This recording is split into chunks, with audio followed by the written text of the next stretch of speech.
Welcome everybody to the very first episode of the Home and Beyond Kootenay Conversations podcast. I'm your host Nathan. This is the first time you see me on here, but you may have seen me on other stuff on the channel. Today I've got Jake Swanson, a realtor from my office. He's going to be our guest today. Jake's been selling real estate since 2017. He's a billboard icon in the community, vice president of the Nighthawks. He's sold almost 300 houses and $100 million worth of real estate. So he's been around for a little while and knows what he's talking about. So we're going to have a conversation, kind of give you some information about the market and what's going on in your community, and hope you guys enjoy. It's like we're telepathic, Nathan. We almost picked the same color shirts to wear to this today. Right? Totally unplanned. No. Mine's white and yours is red. Yeah, both Remax shirts. Yes. I mean, probably picked them both up in Vegas because they're not branded to our office, so they weren't provided. Yeah, every year some of us go down to our annual convention at R4 in Vegas, it's called. It's a great time. It's usually in February or March before things start to heat up, and it's a real good experience every year. Yeah, you're not going to have to come with us this year, but I got a group there's about 8 of us going down this year, so that'll be good. Unfortunately, yes, I could not get away on my birthday this year. I'm staying home, so. Well, hey, birthdays are important. Yeah. So, I mean, we're going to start with this today. We're doing milkshakes instead of slushies. Are we gonna patent this, Nathan? I think that's maybe an idea we should look at here. Right? Yeah. Cheers, buddy. We're going to try it. Neither of us has tried this yet, so. Oh, that's good. That's pretty good, eh? That's really good. 0-calorie caramel flavoring in there and just slushy machine milkshake. Wow. That's pretty tasty. That is well done. Homemade, too. Homemade. In the Ninja slushy machine. So, tell us about yourself, Jake. How did you get into real estate? Where'd you come from? What were you doing?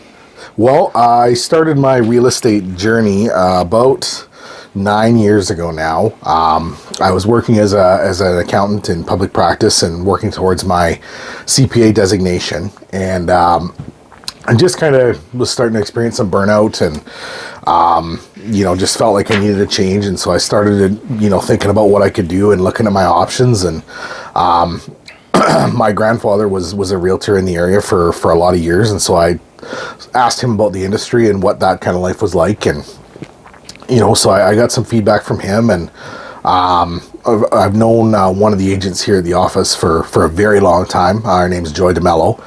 She was your mentor when you started, right? Like you did a year or two kind of working pretty closely with her? Yeah. She really, took me under my wing when I started, and that really helped me get my start. So I spoke with her, and I met with Keith a couple of times. Keith had just taken over the brokerage at that time. Yeah. So same for me. Yeah, you were in the same boat, right? So I made the decision to get my license, and so I wrote my exam in March of 2017, and was fully licensed June 1st, I believe, was my license date. So it's been coming up on 8 years now, and it's been... Time flies, eh? Oh, does it ever. So I mentioned that you're a billboard icon, and for those of you who don't know Jake, he now has a billboard up. This is what it is here. You'll see it on the screen behind him. But his first billboard was, I think you were laying on like a desk or a table from the Roslyn office that you put on the billboard out by Fruitvale. Another realtor in the office, myself and you, we made a combination one where it was like having a mermaid on the swim team, and we took that picture and we put a mermaid tail on you, and that was on a billboard for about 6 months. Mm-hmm. So what do you like about the creative side of billboards? I like working with people who have personality, and so this is me trying to show mine. I think it gives people something to talk about. It's something that's a little different that you wouldn't see from a lot of other professionals. I try and be creative in some of the ways that I advertise myself. And do you find that it connects to the audience that you want to? Do you get good feedback from, the type of clients that you want to work with? Yeah, I've gotten great feedback. I still get comments on my first billboard, like you mentioned, the one that I had. It got brought up at your wedding. It did, actually. Yeah, it did. That was 3 years after the billboard was up. So it's, for a while after that, I got comments about how, cool that was, and so neat to see somebody do something a little bit different. And so I've I've stayed with that trend. So my only question about this billboard is there any fear that you can no longer shave your face? Well, I don't know if anybody would want to see my face shaven. It's probably so white under here, I'd look like a completely different person. That's fair. That's fair. I just had to ask because now you're locked into it forever. And is it intentional that it looks like a house in the middle of the beard? Somewhat, yeah. I mean, it kind of looks like me, but also it's kind of got dual features. Yeah. Someone's got to really pay attention before they realize that. I mean, there's gnomes living in Jake's beard. Well, and I haven't changed my appearance really in a lot of years. So no, you look exactly the same as when I started. Yeah. So if you know me and you know what I'm about, it's pretty obvious to see who that is. Yeah. So, I mean, been selling real estate in this market, I mean, for your entire career. What do you like about the real estate market in, I mean, Trail, Rossland, and the kind of the West Kootenays in general? I like the small town feel of it. Everywhere you go, somebody always wants to ask you a question about it. And I'm okay with that. I love talking about it. It's obviously it's a passion of mine. So I mean, I think that's really special. Being able to help families that I have known for my whole life move from one step to the next, whatever that is, whether that's buying, someone my age buying their first home, or upgrading from their first home to the next home because they're getting a bigger family, or helping their parents downsize into something else because they don't need the big house anymore. So just the interconnectedness of all of it, the small town feel, I think that it motivates me to go to work every day. Totally, and I agree with you. I mean, the market here is much different than you would get in a bigger center. I mean, it's a lot of who you know, the people you know, and you don't even get to work with everybody you know because we are a small community, right? But it's great to be able to kind of have that connection back to your community and really, I mean, keep things moving and work with one generation after the next kind of day to day. I completely agree with that, Nathan. It's very different from a center like Kelowna or Vancouver where, even from a realtor to realtor perspective, you're working with the same agents here all the time, and so you build up good relationships with those people. Whereas in, those bigger centers, you'll do a deal with somebody once and you may never hear from them again. And I think it's a benefit, actually. You get to build relationships with people you trust that they're doing a good job on the other side, and I think it's great. I think the other advantage that we have, I mean, just based on the number of people we know, but our prices are lesser than what you see in the Okanagan and Lower Mainland and stuff like that, which, I mean, promotes the need of us having to sell more houses to make a living doing this, right? So, I mean, I think you and I and everyone in our RE/MAX office for sure is quite experienced at this point in doing it. And I mean, there are realtors out there that are doing 3 deals a year, 5 deals a year at best, right? And I mean, I think between us, we're doing no less than 15 year over year probably since we both started with RE/MAX. I'd agree. I mean, it's it's a full-time office. You're expected to commit your time and energy to this, and I think that's what it takes to be a good professional in this industry, right? What have you seen for changes in the market since 2017 when you started to, I mean, now beginning of 2025? Well, when I came in, the market was just kind of coming out of a real rough decade. From the 2008 financial crash through 2010 and up to 2015, our data and our sales data around here was quite static, right? There wasn't a lot of upward movement in price or volume. And at 2017, we were just kind of starting to move that trend the other way. Yep. And then, obviously, March 2020, we hit COVID, and everything is shut down and locked down, and nobody really knows what's going to happen. But a few months later, the gloves kind of come off, so to speak, and interest rates dropped to almost zero. And it's like the line went vertical. And it was especially helpful that, I mean, through that whole COVID thing, we were deemed to be essential. Yeah. So we were allowed to continue to, I mean, sell houses, let people move. The government kind of didn't lock everybody in place. There was a lot of crazy stuff that happened during COVID, but the ability to let people move to areas where they could work remotely, things like that. Yeah. I found that through COVID, a lot of our business was, I mean, people that were looking for a community where they could go outside and be active and have that ability, not being confined to their house, unable to go anywhere, nothing to do, right? Like, so I think we got a lot of that. And I still think we offer that. 100% right? we do. That hasn't changed.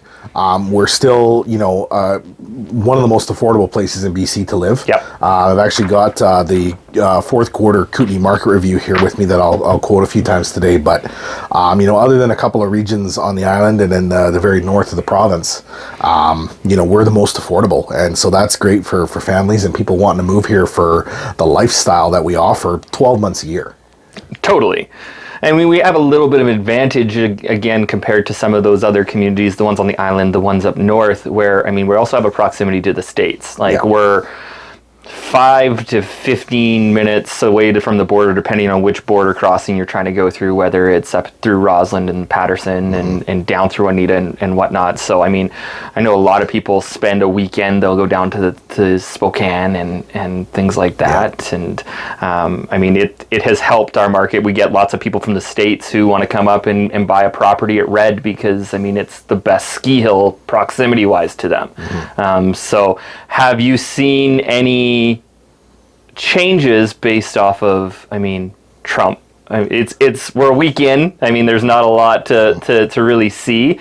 He says he's making changes. He's doing some wild stuff elsewhere in the world at the moment. Do you anticipate, or have you seen any signs of any changes in your business with your clients? I think change was already happening before he even really came to power.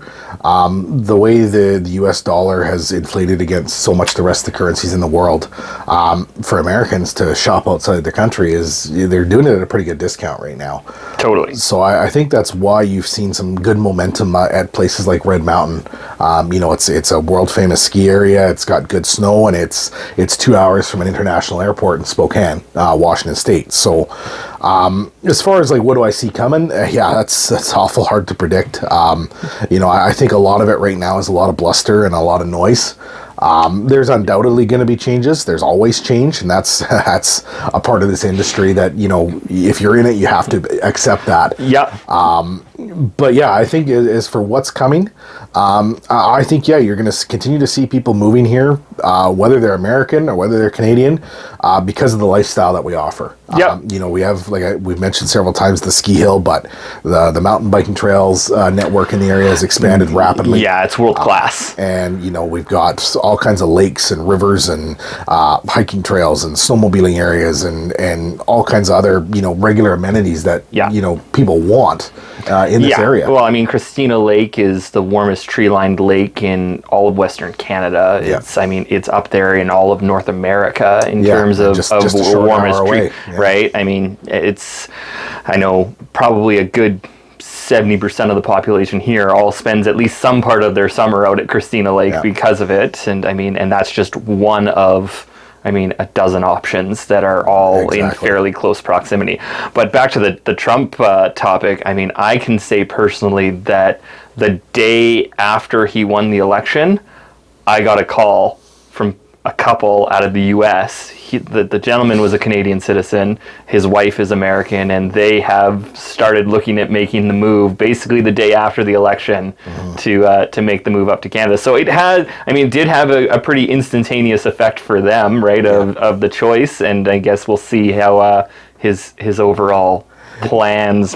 Yeah, I think you're going to see that for sure. Anytime there's that much political change in a country like the United States, there's bound to be some shockwaves from that. And I can definitely see people down there being unhappy with the results of that election and thinking that, the grass is greener somewhere else. And hey, come on up. We're great people. We'd love to have you. Yeah, well, the Canadian way, right? Yeah, very welcoming. Yeah. We talked a little bit about how the interest rates, dropped through COVID, and they started to creep up last year. Yep. I think they got to 6.5%, something like that. Yep. It started to kind of go back down the other way a little bit, which it would be nice if that continues. How have you seen the interest rates that really affect I mean, our market and I mean, what's out there for purchasing because of the interest rates? Well, yeah, I mean, I think you had, through 2023 there when rates were at their peak, you definitely saw some buyers staying on the sidelines and saying, you know what, this is a little bit unreasonable right now, and so we're going to wait. And I think that resulted in a little bit of an uptick in business in 2024 because rates did start to come down to more of a historical average. Yep. Right now you can get a 5-year mortgage for just a hair over 4%. Yep. So that's much more in line with where things are historically. Maybe not so much post-COVID era. But people seem to have a short memory. People have a short memory, yeah. But I mean, realistically, a 3-4% mortgage is very, very normal over the last 30, 40 years. Oh, totally. I mean, people, we hear stories. I mean, you and I being active real estate agents, we're always talking with, clients who this is their 7th, 8th, 10th house, and they tell us stories of once upon a time when interest rates were 18% or 20%, I think is probably the highest I ever heard somebody paid for their interest. So, or you get the buyer's dad coming along to a showing and pulling that story out of their hat, and you got to be careful because when I bought my first house, I was paying 18%. Yeah, you hear that all the time. Do you think to me the market is still, the interest rates still are in line to promote a good market? Do you think that the mindset of the short-term memory of, we're not what we were 2 or 3 years ago, and some of the people who have gotten into the market are holding and not doing anything, do you think that's giving an opportunity to first-time home buyers? Because I know you deal with a lot of, people your age. You're a couple years younger than I am, right? I deal with a lot of first-time home buyers as well. Mm-hmm. Do you think that they've got any sort of an advantage, or how would you, if you were working with a first-time home buyer in this market, kind of what would your advice to them be? Well, yeah, I think now is a good time because, like you say, rates have come back down to a more normal level. But also our inventory level is a lot higher than it's been in a lot of years too. Yep. So there's a lot more selection out there that a first-time buyer would have than they would, say, in the first couple of years after COVID. Yeah. And particularly now too, you're not seeing nearly as many bidding wars as you were during the first couple of years out of COVID. Yeah. I think that's due in large part to interest rates, but also just cost of living. Right, the prices of everything else have risen so much over the last 5 years that people have to be careful, and I think you're still seeing some of that. Yeah. But as I think rates will fall, and I think they got a little bit further to go. I think you're going to see a few more of those people start coming around and going, okay, now's the time for me to do it. Yeah. I know that I did a historical search for a client of mine, looking at actually up on the hill behind Trail in West Trail, and kind of went back 5 or 6 years of what the average increase in price was year over year. And typically we run at like a 10 to 12% increase year over year, which is not a lot, especially when you're looking at back. They were starting at 150,000 back kind of when I started that search, but right through the middle of COVID, when those prices bottomed out, that year was a 35% jump in prices across the board in average there, and it's now gone back down like to the increase back to a 10%. We never had a negative drop, right? Which is great for our market and great for all those people who bought in our market. But we are definitely in line with the interest rates going back to that kind of steady, even. Yeah, right. I think I think you're bang on, especially in the the more affordable end of the market. There has been no price decrease in the last couple of years. Maybe in the higher end you've seen a softening a little bit, just because the pool of buyers that can afford those larger price properties now is just shrunk so much because interest rates have done what they've done. Totally.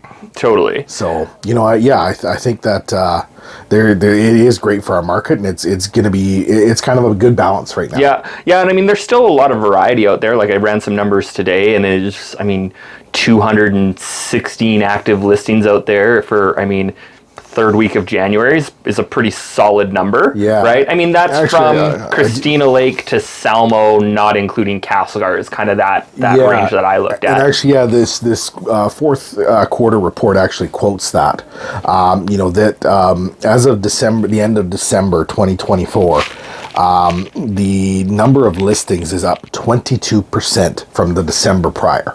So that is a substantial jump in the number of listings. So a lot more choice out there for buyers. Yeah, and I mean, to me it seemed busy. I mean, it's a weird January for us. We have no snow downtown trail right now, which is absolutely wild for January.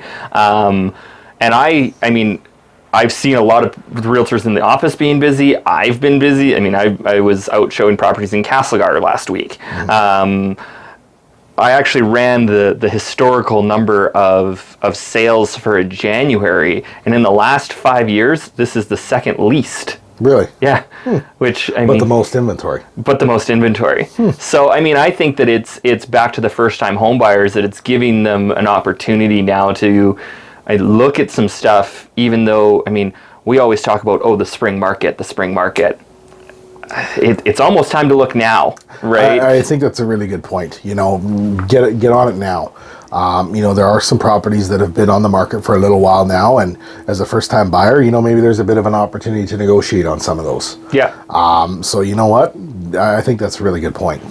Yeah, it's always nice to help out those first-time buyers trying to get themselves a deal, and typically, I know last year, after kind of the initial get-go in the spring market, there wasn't a ton of multiple offer situations, right? But I mean, if you wait until everybody else waits, I mean, sometimes you're missing out on the opportunity to maybe get that right house that's on the market right now. Yeah. That, I mean, 6 weeks from now, everybody's looking at, because it's still on the market and everybody's trying to jump on it, and you never know the situation. Yeah, and you know what? Buying now versus waiting for, say, interest rates to drop another quarter point or another half point, that might, you might get a little bit of a lower interest rate, but a few months down the road, like you say, there's going to be more people looking. So the chances of you paying a little bit more for that property is going to outweigh any savings you're going to get on the interest rate. So... Well, and even the sellers, I mean, if you go at them now, right, when there's not a lot of buyers out there looking, right, they may be more willing to make a deal than when, the spring market really gets going and you come in and you make an offer, but they still got 4 more showings booked for, the next number of days, right? They may be less likely to negotiate with you on price because they have a prospect, even though it's an unknown how good that prospect is going to be, but they go, we'll roll the dice a little bit more. And sometimes when there's not that potential backup kind of looming in their back window, that they're willing to work with you a little bit more easily than, when there's a lot of buyers out there in the market. Yeah, no, I think that's a great point. Being this full-time, busy realtor, husband, father of 2 kids. You're a busy man. Me and my 2 dogs, we don't have it nearly as rough as you do. You're also the vice president of the Nighthawks hockey team out in Fruitvale. Yeah. So tell us about that. How did that come about? What's that entail for you? Because your office, my office are across the hall from each other. I will often come back from a showing or whatever, your door will be closed and I can hear you. I know that you're on a Zoom meeting or a phone call conference with a number of other hockey individuals in relation to the league. So why don't you tell us about that a little? Yeah, so I joined the board of directors for the Nighthawks, and I think it was 2015. So it was even before I got started in real estate, and my role has kind of slowly evolved and grown over time. In 2018 is when I took on the role of vice president. And so I work very closely with our coaching staff and our board of directors to put that program on year after year. I handle a little bit more of the business end versus the on ice product, but it's a passion. I love going to the rink. I love interacting with people at the rink because there's always something to talk about, whether it's hockey or real estate. Like I mentioned earlier. Yeah, it's a big commitment, but it's given back to my community, and that team is really important for this community. Where those boys are involved in a lot of different things. They help people move. They go to the schools and play sports with the kids, or teach kids how to read. They went to Mountainside Village in Fruitvale a couple weeks ago and took some dance lessons with the seniors there. So there, it's a really important piece of what I feel like is the Beaver Valley community. Yeah. And so it's just a way that I can give back and show the value that I appreciate living there, and I want to make it a good place for everybody to live. Yeah, I mean, I don't have much connection with the hockey community around here, but your guys' head coach, Terry Jones out there, he was my like little league baseball coach. Oh, yeah. Back in the day. Mm-hmm. He was also he's a teacher at the high school, or at least he was. I don't know if he's retired. He's a principal of Glenmary Elementary now. Principal now. Yeah, so he used to be a math teacher at the high school. He was my math teacher too. Yeah. And my locker was directly outside of his classroom, so I saw him every day for years. Yeah. And after we sold our house, my parents' house in Beaver Falls out towards Fruitvale there, after my dad's accident, my mom was kind of panicked about how are we going to move all this stuff coming from, I mean, it was a big family home that they expanded over 25 years, 26 years, and Terry lined up the Nighthawks boys, and they came out and loaded up the trucks and loaded up the U-Hauls and came down into trail and unloaded everything into the house for my mom when she was kind of at a point where she didn't know where else to turn to. So I mean, I can speak to their connection to the community from that perspective as well. I didn't know that story. I'm glad you told me that. Yeah. So it was, it's great to have, I mean, the sports team involved in the community. I know that every year they let us come in for the toy drive that we do here with Remax to, try and gather and collect toys for kids in needs, both them and the Smoke Eaters, which are the hockey team here in Trail. We go to their games, and people can bring toys that we can then redistribute to the kind of the families in need. And I mean, they've often come out to help with setting up the hay maze and all the different things we do in the community as realtors to try and make sure that we're connected. They're ready to throw their hat in the ring and help out as much as they can as well. I think it ties in very well with my business and my beliefs, and it takes people to make a community, and if you want community to be a good positive place, you have to contribute to it in that way. And so it's not just for me about the hockey, it's about teaching these young players, these young men to be good community members. Yeah. So yeah, it's I've had a fantastic experience with that team all in all, and I really enjoyed my time with doing that. So do you find that that there's a direct correlation? I mean, we're independent contractors. We build our own business one client at a time. Has the connection between yourself and the Nighthawks, do you think that's helped fuel your business a little bit?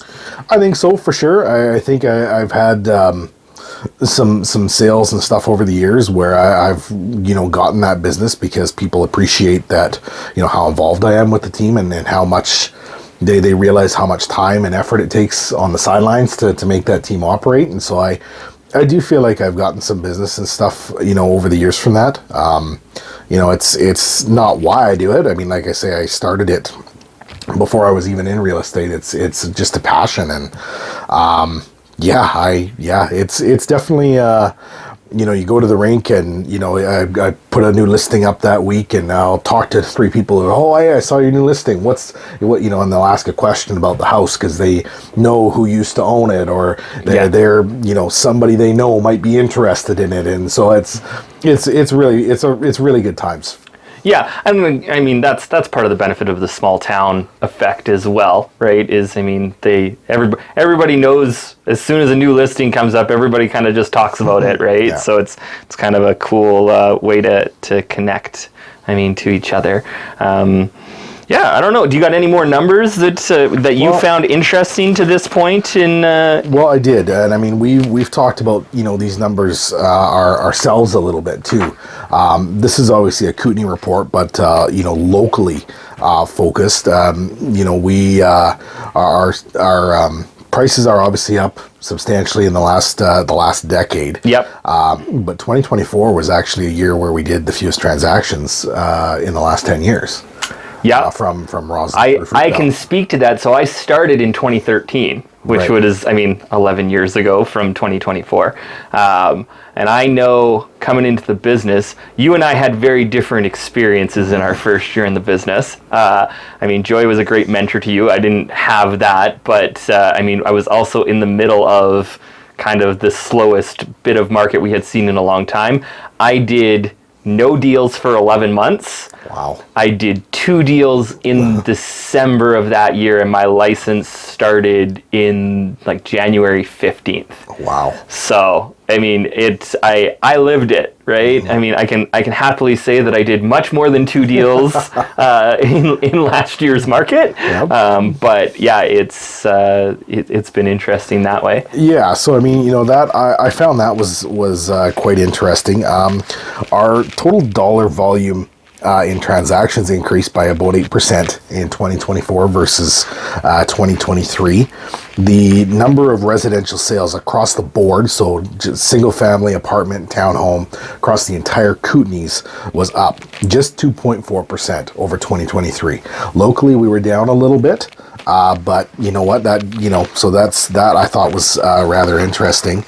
Another interesting piece that I found, and subtly, I think we all kind of know this, but 70% of our inventory that was sold last year is housing stock that is more than 25 years old. Right, we have a not a lot of new construction in this area in the last 25 years. And I think that's one thing that we got to strive to change. We need some new inventory. A lot of the older inventory is, they're good, solid old houses, but renovating is expensive. And absolutely, it's intimidating for a lot of people, especially if you don't know what you're doing, or you haven't been through that renovation before, or you don't have a parent or an uncle or a good friend who can, help guide you through the process. Yeah. I think there's a real demand out there for some affordable, newer product. Yep. And I know, there's a desire to make it happen, and I think the municipalities are working towards that. But our infrastructure needs to be upgraded to handle more residences. Yeah, so, and unfortunately, it's not just as easy as tap into the system that's already there or something like that. Like a lot of times they need upgrades. Like they just spent, 6 months up on Daniel Street.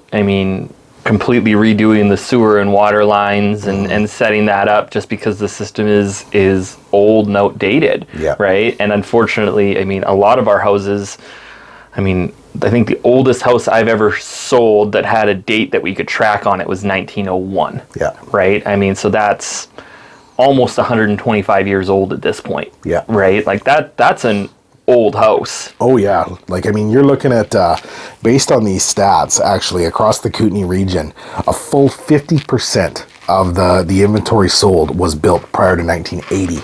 Yeah. So that's incredible to me. Yeah, so half the houses sold are older than both you and I. Yeah, right? That's a good way to put it. Yeah. Right? So, and I've been doing this since 2013. You've been doing it for 2017. We've established careers at this point, and the houses are older than us. So, yeah. I know that there are, plans from some developers and stuff in the works. There has been for a while, and they always seem to get derailed. So hopefully we do see some of that come through. I do actually hope Kenny White is a guest that I hope to have on here. So he's a contractor in the area that I'd love to pick his brain on that topic a little bit as well. Stay tuned for that in a future podcast. Absolutely. Technology is always changing, right? So do you think, when I renovated my house, I've put in smart switches now that connect to my phone. I know your house in Fruitvale, you threw solar panels on the roof. Yeah. How important and challenging is the need for technology in the house, you think, making the new build process? Do you think there's an expectation for some of these technology things to come into place that offset the need for, as much improvement into the grid because you can add solar or things of that nature? Or? Yeah, like I think from the buyer's perspective, there is a desire to see, that type of product. But then again, it's expensive like any other renovation. I think that if we are going to see more electrification of the grid and this, that, and the other thing, homes are going to have to get more efficient. And that's going to have to that's going to have to be done by making it more affordable. Yeah. Like, it's just too hard for people to fork it out of their own pockets. Yeah, but as far as the changes like that I've seen, say, in the last 8 years, smart thermostats. Right? Yeah. Those have really come a long way in the 8 years that I've been around. High efficiency lighting would be another one. Yeah. Solar panel, like the explosion in solar since I would say COVID. Yeah. It's been noticeable in the area. You definitely notice a few more houses are starting to get it every year. Yeah, and it's nice. It is like any piece of technology, as it is in the market for a longer period of time, it seems to become more affordable. Yeah. Right, which is helpful because people are buying houses with the intention of, okay, which way is the house situated as to where can I put, a solar system in, something that can help offset my costs, right? I think that's fantastic that people are looking that way, and it's happening slowly. Do you think that the overall cost, right? Like if somebody is building from scratch and they go, well, I also want to put a solar system in and all of that, versus the price to buy something that we already have finished, ready to move into, that they could just throw solar panels on the roof. Do you think that's limiting the new builds a little bit in our market? For sure. The Kootenays has a unique geography and topography. Maybe is another word for that. It's expensive to get material here, and it's expensive to get labor here. So that does lead to our building costs being a little bit on the higher side, where if you go and buy a $500,000 house in a good neighborhood and you put $100,000 into it, it's still $200,000 or $300,000 less than what a new build will be. Yeah.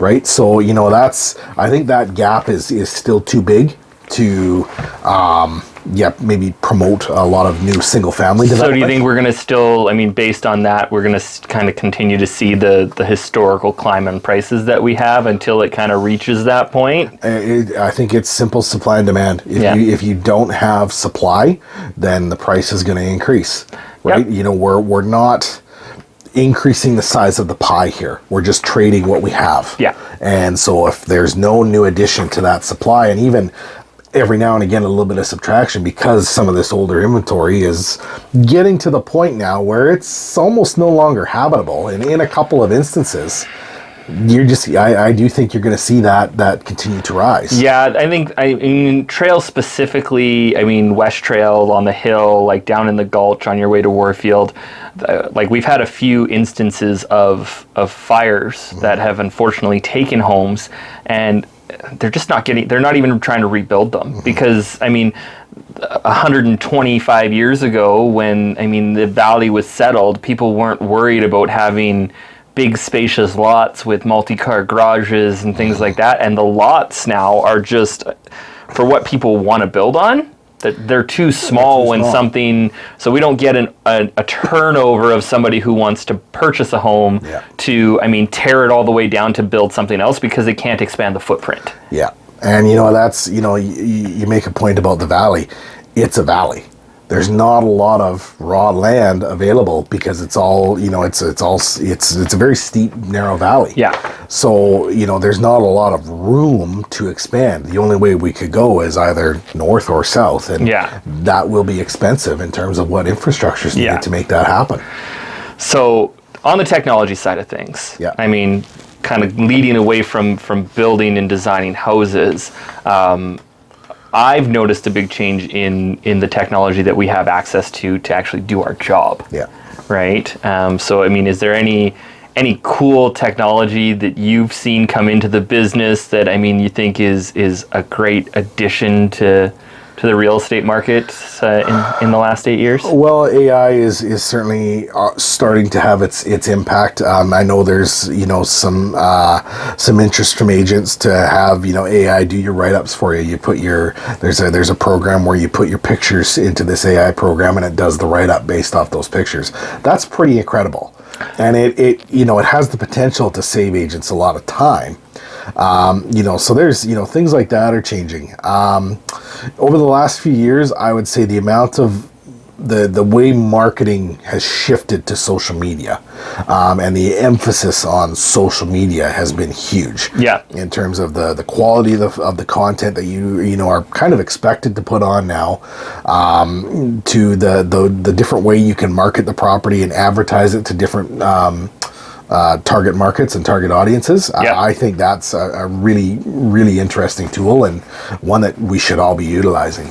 Oh, absolutely. I've seen, to kind of in line with that, probably in the last 5 years, the increase of, video and drone work and, kind of involving technology that way has increased exponentially from what it was. Like when I came into the market in 2013, there was, I would say, probably zero of the realtors around here doing videos for listings and posting it somewhere. Well, think about it. There was no Instagram in 2013. Yeah, and even Facebook, like people weren't posting video to Facebook, even though you had the ability to. It just wasn't Facebook Marketplace didn't exist. And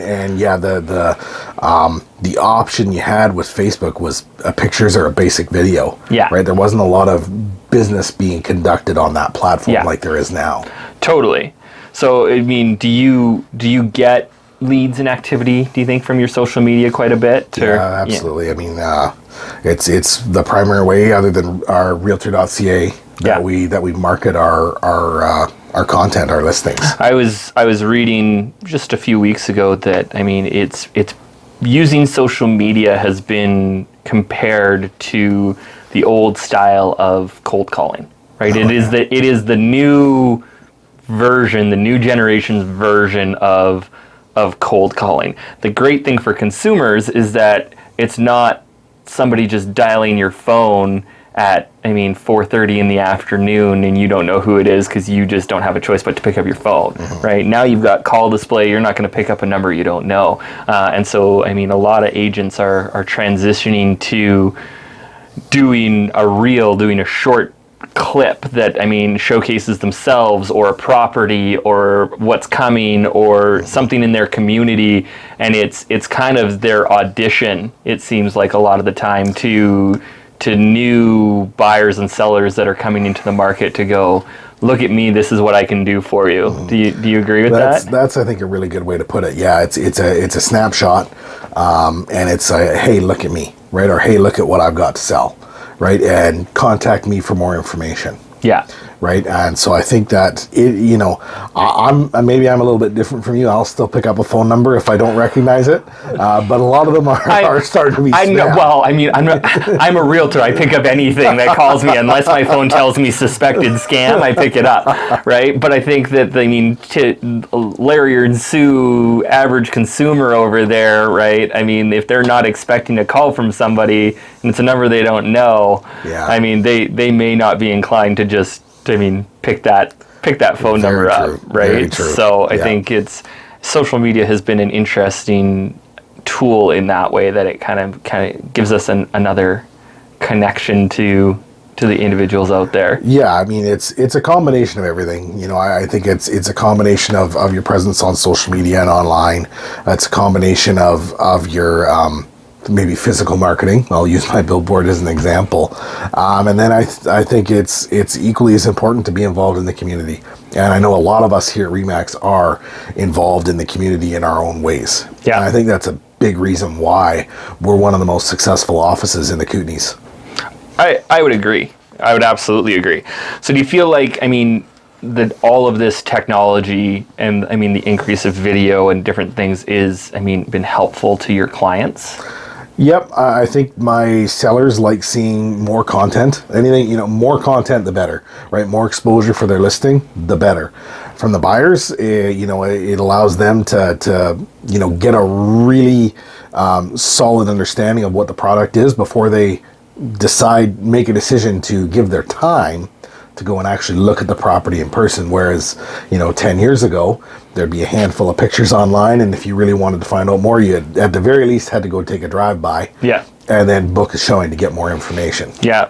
I know that, I did a lot of video tour, FaceTime style, or like I'd film a walkthrough on a house and put it on YouTube during COVID, right? Buyers who, especially at the beginning when lockdown was so strict, and people wanted to make a move, and they're just like, well, we can't make the drive out there. Like you can't go into the gas station to get snacks because it was so ridiculous at points, right? So I think that's a great tool that I found has been really helpful in kind of finding the right fit for the out-of-town buyers that we deal with, to give them an opportunity to get an idea of.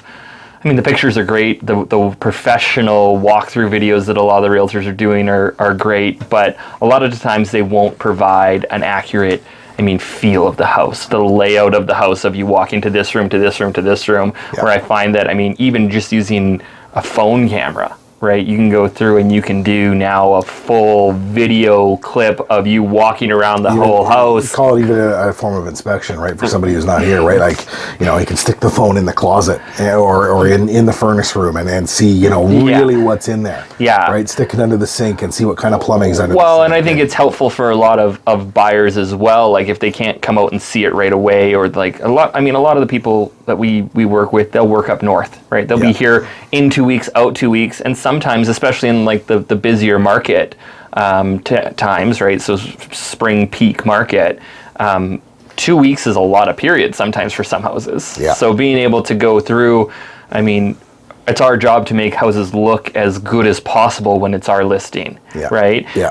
And we're highlighting all the high spots, and to some extent the low spots just don't get focused on as much. They're not hidden, but they're just not. Yeah. They're not the focus of what we target.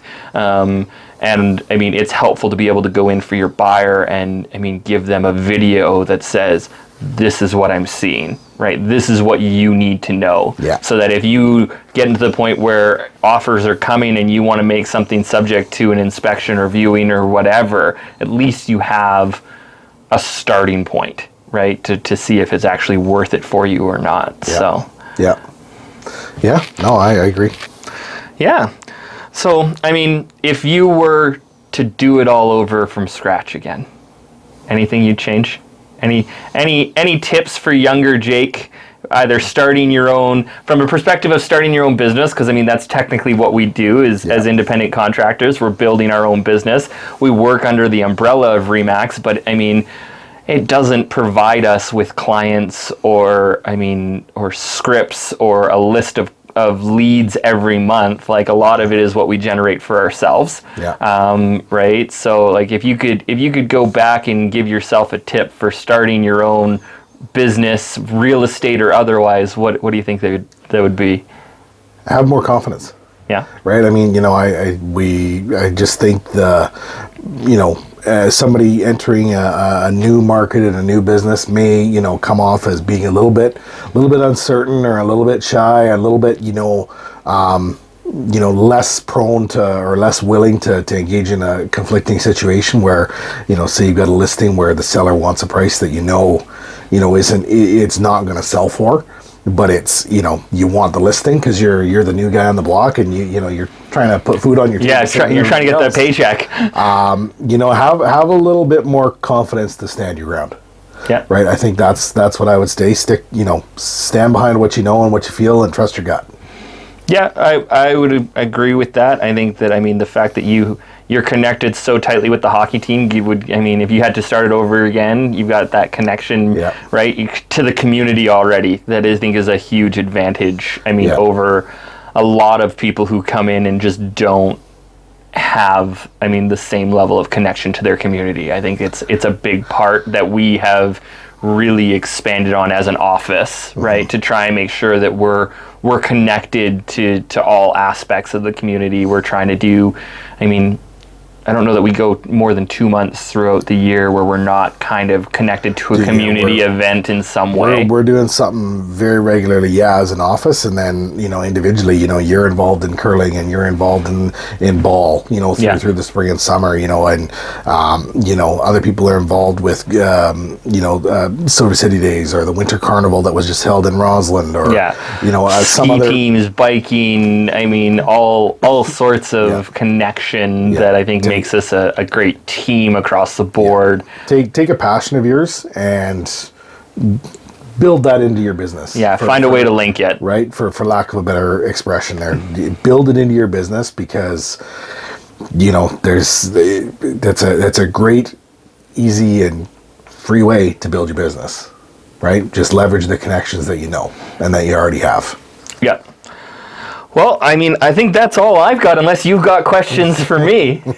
What inspired you to start a podcast, Nathan? What inspired me to start a podcast?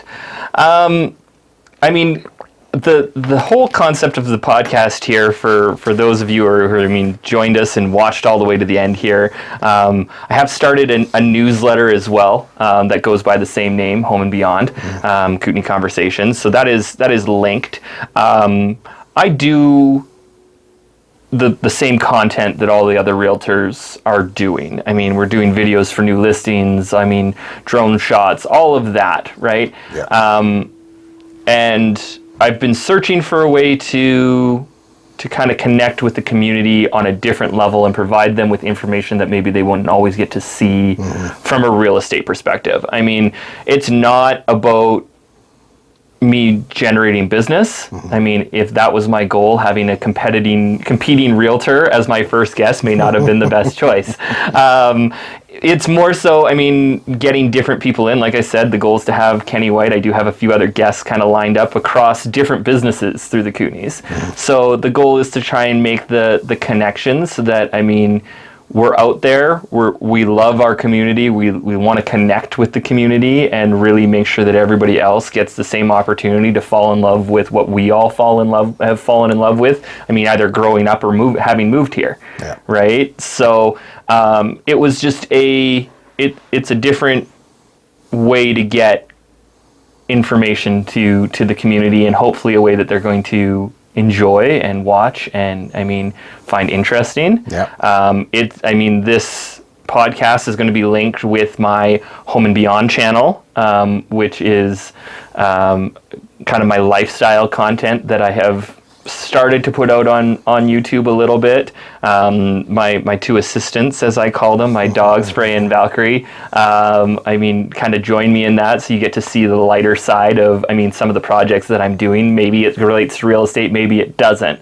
The first video I did was about me decorating a spinning Christmas tree, because my Christmas tree rotates in my house.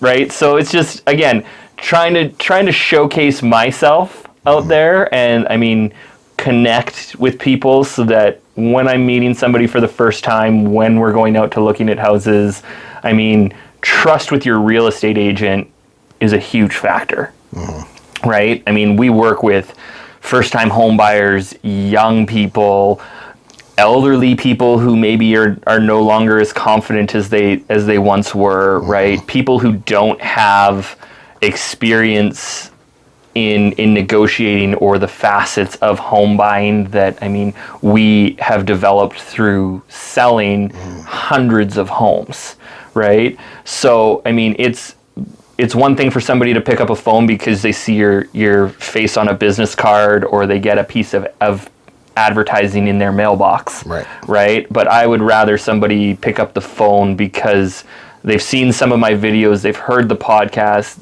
they've heard us be open and give, honest advice and honest insights into what is happening in our community and our market, and have confidence that, it's about looking after their best interest more so than it is about, the paycheck at the end of the day. We're all professional realtors here. We're all making a living doing this, right? For me at this point now, it's about making sure that the people that I work with are well taken care of. And I know you're the same. Yeah, well, I appreciate that. I definitely know that you are too, and I think this is a great way to do it. It's something that's unique to our area. We don't have anybody else doing podcasts, or so I think it's a great way to for you to keep expanding your brand. Yeah, and hopefully it continues to go well. And I mean, if anybody who is watching this podcast right now is running a business, is doing a community event, has something interesting that they'd be interested in coming out and talking about with me on the podcast, I mean, feel free to reach out either through the comments or message me. I'll make sure that the email address for the channel is in the description. And I mean, we'll see if we can connect and we can get you out. It doesn't have to be just in Trail. It doesn't have to be just in Fruitvale. Like I want to promote the Kootenays, right? There's a lot of great events that are world class that go on in your own backyard that you don't know about. Yeah. Right. And so I'd love to be able to kind of expand the community in any way that I can. So if anybody out there has a topic that they want us to either bring up or that they want to come on and have a conversation about what they've got going on and stuff, I'm more than happy to have that conversation and see if we can't get you sitting in that chair. It's a comfy chair. It is a comfy chair. And there's all kinds of good drinks. New slushy every episode. I mean, there may not be another caramel milkshake. I mean, I've got 3 different other types of syrups that have to go through first. There may be Friday afternoon ones where we get to throw a little bit of fun stuff in the slushy mix and stuff like that. But I'll come back for one of those episodes. Yeah, well, just poke your head in the door and say, "Where's mine?" Sure, I can do that. We'll just feed it through the side of the door as we're in the middle of the podcast. But I appreciate you coming on and having a conversation. And thanks for having me. It's been great. Yeah, been really great. Awesome. Okay, well, subscribe. Send me a message, or if you have questions, I'll try and put some content for Instagram and that of who's coming up next, so that if you have specific questions that you want asked of the next guest, we'll try and make that happen. So thanks again, Jake, and thanks everybody. Have yourselves a wonderful Kootenay day.